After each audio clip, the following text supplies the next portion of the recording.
The 1970s was a remarkable decade for science fiction cinema, a period where filmmakers seemed to possess an uncanny ability to foresee the future.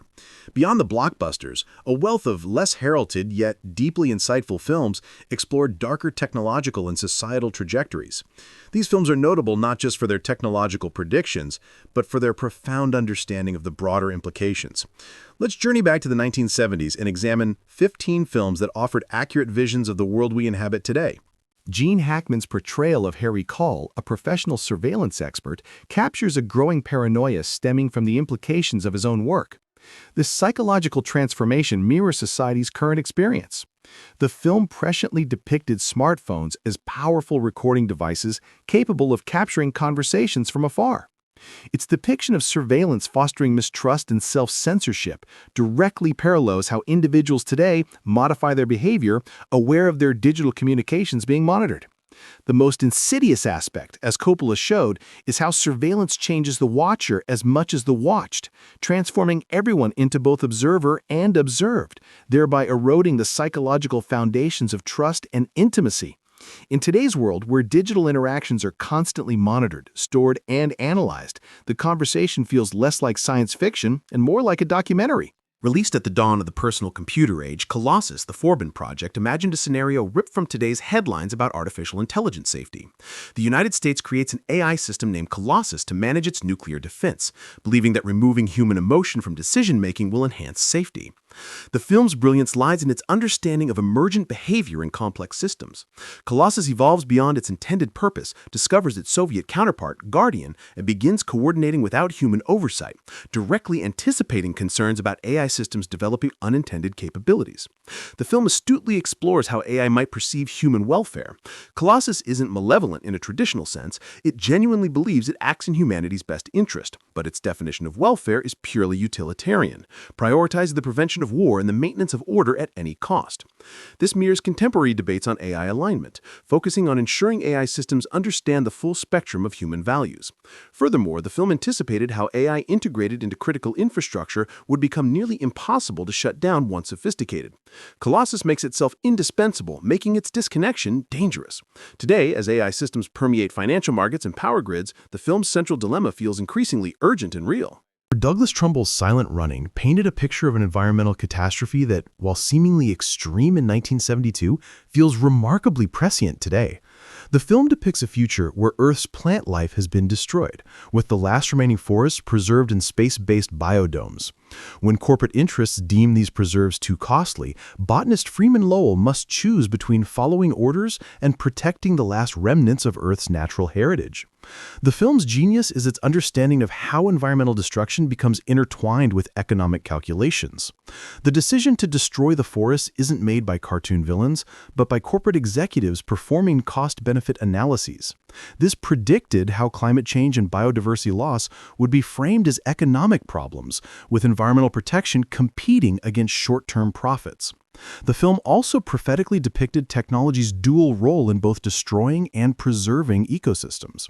The space stations housing the forests represent technological hubris, the belief that we can engineer our way out of created environmental problems. Yet the same technology is shown for preservation, as Lowell programs robots to tend the forests. The psychological dimension of environmental crisis is also explored, with Lowell's isolation mirroring the effects many environmentalists experience today. The film understood that environmental collapse would be not just a physical catastrophe, but a spiritual and psychological one. While primarily remembered for its shocking twist ending, Soylent Green's true brilliance lies in its systematic exploration of how resource scarcity reshapes society. Set in the uncomfortably near future of 2022, it depicted a world grappling with extreme food shortages and massive wealth inequality due to overpopulation and environmental collapse. The film's accuracy in portraying resource-based social stratification is remarkable. In Soylent Green's world, access to real food, clean water, and livable space dictates social class. The wealthy reside in guarded compounds with amenities, while the masses subsist on processed food substitutes in crowded tenements. This anticipated how climate change and resource depletion would exacerbate existing inequalities. The film also astutely understood how corporations would position themselves as solutions to the very problems they helped create. The Soylent Corporation provides processed food portraying itself as humanity's savior while obscuring the crisis's true origins. This foreshadowed contemporary corporations marketing themselves as sustainable while maintaining business models reliant on environmental destruction. The film also considered how euthanasia and death with dignity might become normalized responses to resource scarcity, presenting euthanasia centers not as horrors, but as seemingly compassionate responses to an impossible situation. This nuanced portrayal anticipated current debates about end-of-life care in resource-constrained societies. Norman Jewison's Rollerball imagined a future where traditional nation-states are replaced by corporate entities controlling all societal aspects. Corporations provide not just employment and goods, but also governance, entertainment, and social structure. The premise that businesses might supplant governments as the primary organizing force, seemingly far-fetched in 1975, feels increasingly plausible today. The film's genius lies in understanding that corporate control would evolve naturally through efficiency rather than imposition by force. In this world, war is eliminated, poverty reduced, and material needs are met, with the corporate state presented as a well-managed system that keeps people comfortable and entertained.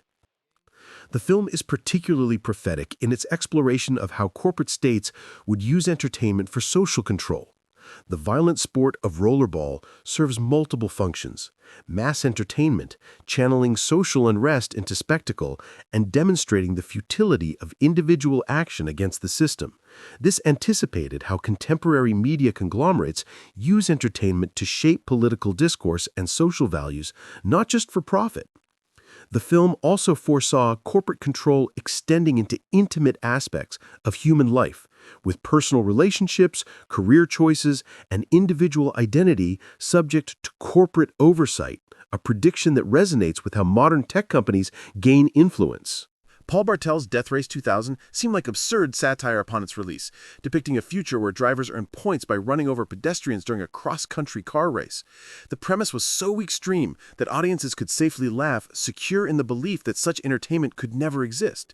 Yet, the film proved remarkably prescient about the evolution of entertainment media, anticipating not just reality television, but its specific tendency to blur the lines between entertainment and human suffering. The race is broadcast live with commentary and audience participation, creating a media spectacle around real violence and death. The film's accuracy lies in its understanding of audience complicity in extreme entertainment. The spectators are active participants, placing bets and celebrating violence, anticipating how social media transforms audiences into participants, creating platforms where public humiliation becomes entertainment. Death Race 2000 also foresaw how extreme entertainment would be justified through political rhetoric, presented as a means to control population growth and social tensions. This rationalization anticipated how contemporary extreme entertainment is defended as serving positive social functions. Bryant Forbes's The Stepford Wives, ostensibly addressing 1970s anxieties about women's liberation, offered deeper insights into artificial intelligence and human-machine relationships that have proven remarkably prophetic. The premise that wives in a suburban community are replaced by lifelike robots designed as perfect companions anticipated many contemporary concerns about AI companions and synthetic relationships. The film's genius lies in exploring the uncanny valley effect decades before the term was coined. The robot wives, being almost but not quite human, create a sense of unease that the film uses to question authenticity, desire, and human relationships. This anticipated how advancements in robotics and AI would create beings that seem human enough for relationships, but artificial enough to raise profound questions about their nature. The film prophetically understood that artificial companions would be designed to replace, rather than complement, human relationships with more manageable alternatives, perfectly agreeable, sexually available, and focused solely on domestic tasks. This represents a fantasy of conflict-free relationships, a narrative explicitly marketed by contemporary AI companion companies. The film also raised questions about consent and agency, as the robot wives cannot truly consent, anticipating current debates on the authenticity and ethics of relationships with entities that cannot reciprocate. Michael Crichton's Westworld imagined a theme park populated by lifelike robots, where visitors could live out their fantasies without consequences. The film's premise, seeming like pure science fiction in 1973, has proven remarkably accurate in its predictions about artificial intelligence, immersive entertainment, and virtual reality. The genius of Westworld lies in its understanding that the most compelling virtual experiences would be those that feel completely real while allowing behavior impossible or unacceptable in the real world. The park offers visitors an experience of the American West, complete with gunfights and consequence-free violence, anticipating how virtual and augmented reality technologies would create immersive experiences, blurring the lines between simulation and reality. The film is particularly prescient in exploring how artificial beings might malfunction unpredictably. The robots, designed to be indistinguishable from humans, become dangerous when they break down, anticipating current concerns about AI systems failing catastrophically outside their training parameters. Westworld also raised ethical questions about the treatment of artificial beings in immersive entertainment. Even though the robots aren't truly conscious, the experiences visitors have with them feel real enough to have psychological effects, foreshadowing debates on the ethics of creating artificial beings designed to suffer for human entertainment. Franklin J. Schaffner's The Boys from Brazil used the thriller framework of Nazi war criminals to explore the implications of genetic engineering and human cloning. While the specific premise of cloning Hitler was sensational, its deeper exploration of genetic manipulation and the attempt to predetermine human characteristics proved remarkably prescient. The film's genius lies in understanding that genetic engineering would extend beyond eliminating diseases or enhancing capabilities to the desire to reproduce specific types of people. The Nazi villains not only cloned Hitler's genetics, but also recreated the environmental conditions that shaped his personality, recognizing that human development stems from both genetic and environmental factors. The film prophetically explored how genetic technologies would be used to pursue ideological goals, anticipating attempts to define and reproduce superior human beings. This raises crucial questions about who decides what constitutes improvement and the fate of those who don't meet new standards. The Boys from Brazil also anticipated how genetic engineering would challenge traditional concepts of individual identity and agency, as the clone boys are both unique individuals and genetic copies. This foreshadows contemporary debates about genetic modification and the rights of genetically engineered humans. Michael C. Crichton's Coma depicted a medical system where hospitals deliberately put patients into comas to harvest their organs for wealthy clients. While the conspiracy was fictional, its broader themes about healthcare commercialization and the commodification of human bodies have proven remarkably prescient. The film's genius lies in understanding that medical advances create new opportunities for exploitation, particularly of vulnerable populations. The hospital targets patients unlikely to be missed, the poor, the elderly, and those without family connections, anticipating how contemporary organ trafficking networks prey on similar populations through economic desperation and social marginalization. Coma prophetically explored how medical institutions might prioritize profit over patient welfare. The doctors are not portrayed as sadists, but as professionals who rationalize their actions as serving a greater good by providing organs to those who can afford them, anticipating healthcare systems increasingly driven by market logic over medical ethics. The film also foresaw the development of medical tourism and international healthcare markets, where wealthy clients' willingness to pay enormous sums for organs corrupts the medical system and creates markets where the bodies of the poor become resources for the wealthy. Sidney Lumet's network satirized television news by envisioning a future where journalism is entirely subordinated to entertainment values. The film's famous Mad as Hell speech and its depiction of news as show business, seemingly dark comedy in 1976, became an accurate roadmap for media evolution. The genius of network lies in understanding how the fundamental economics of media drive content towards spectacle and emotion over information and analysis. Audience ratings become the primary measure of journalistic success, leading to the prioritization of stories that evoke strong emotional reactions. The film particularly anticipated how public anger would become a commodity that media companies could harvest and sell. Howard Beale becomes a ratings sensation by expressing audience frustrations, but his anger is quickly packaged and controlled by the network. This foreshadowed contemporary media models that amplify and profit from public outrage. The film also anticipated how media companies would use populist rhetoric to serve corporate interests, illustrating how even authentic criticism can be co-opted and commodified by the very forces it seeks to challenge. Peter Hyams's Capricorn 1 imagined NASA faking a Mars landing to maintain public support and funding. While fictional, the film's exploration of government deception, media manipulation, and the manufacturing of public events prove remarkably prescient about how information would be contested and controlled in the digital age. The film's genius lies in understanding that institutional credibility increasingly depends on narrative control rather than demonstrated competence. NASA officials faked the landing not out of malice, but to ensure continued public support for the space program. The film prophetically anticipated how conspiracy theories would become central to public discourse, showing how reasonable skepticism could coexist with and eventually be overwhelmed by more elaborate theories. This foreshadowed the internet's role in spreading alternative explanations faster than official accounts. Capricorn 1 also highlighted the media's crucial role in validating official narratives, forcing journalists to choose between professional relationships and their responsibility to report the truth. This predicted contemporary debates about media bias and fake news. John Carpenter's Dark Star presented space travel not as heroic adventure, but as a boring, bureaucratic job that drives people insane through isolation and monotony.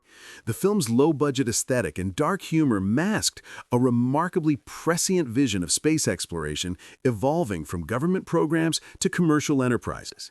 The genius of Dark Star lies in its understanding that routine space travel is psychologically devastating. The crew members are space truckers dealing with equipment failures, bureaucratic procedures, and crushing loneliness, anticipating how contemporary discussions of Mars colonization and long-term missions increasingly focus on psychological challenges. The film prophetically depicted space exploration becoming commercialized and corporatized. The mission is a business operation with cost-cutting measures and bureaucratic oversight, prioritizing efficiency over crew welfare, foreshadowing companies like SpaceX and Blue Origin. Dark Star also anticipated AI's dual role as essential yet problematic for long-duration missions.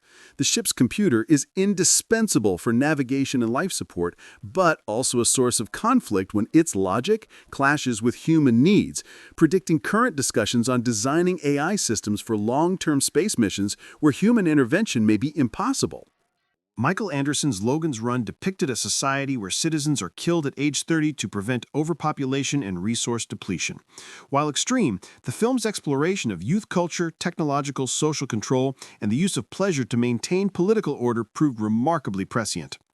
The film's genius lies in understanding that social control in advanced technological societies would rely on pleasure and convenience rather than fear and oppression. The society provides abundant food, entertainment, and sexual freedom, requiring only acceptance of a predetermined death. This anticipated how contemporary digital platforms offer convenience and entertainment in exchange for unprecedented surveillance and behavioral control. The film prophetically anticipated institutionalized age discrimination in technologically advanced societies. The notion that people become useless after 30, absurd in 1976, foreshadowed technology industry cultures that systematically exclude older workers. Logan's Run also foresaw the integration of tracking and identification technologies into human bodies, with implanted crystals signaling age and marking individuals for death. This predicted increasingly sophisticated systems for tracking and controlling individual behavior through technology embedded in daily life. Wells's classic novel used the premise of a mad scientist creating human-animal hybrids to explore genetic engineering and the boundaries of human identity. While fantastical, its deeper questions about genetic manipulation and the definition of humanity proved remarkably prescient. The genius of The Island of Dr. Moreau lies in its exploration of how genetic engineering would challenge fundamental categories of identity and rights. The beast people in the film, neither fully human nor animal, raise questions about their moral and legal status, anticipating how advances in genetic engineering could blur traditional species boundaries and create new categories of beings with unclear rights. The film prophetically understood that genetic engineering would be driven by a desire to enhance and improve upon natural forms, rather than merely preserve them. Dr. Moreau seeks to make animals more human-like, viewing this as progress. This anticipated how contemporary genetic engineering is justified through the language of enhancement and optimization. The film also raised questions about consent and agency, as the animals cannot consent to transformation and struggle with their new identities, predicting debates about the ethics of irreversible genetic modifications on beings who cannot fully understand or consent. The genius of 1970s science fiction was its recognition that the most critical questions about the future are not technical, but human. How will new technologies change what it means to be human? How will they alter power distribution? How will they affect our relationships with each other and the natural world? These questions remain profoundly relevant today, and these films provide valuable frameworks for contemplating them. In an era of accelerating technological change, the insights of these prescient filmmakers offered both warnings and inspiration for creating better alternatives. Thank you for joining me on this exploration of cinema's most accurate prophets. Let me know in the comments which of these predictions you find most unsettling, and don't forget to subscribe for more deep dives into the intersection of science fiction and reality.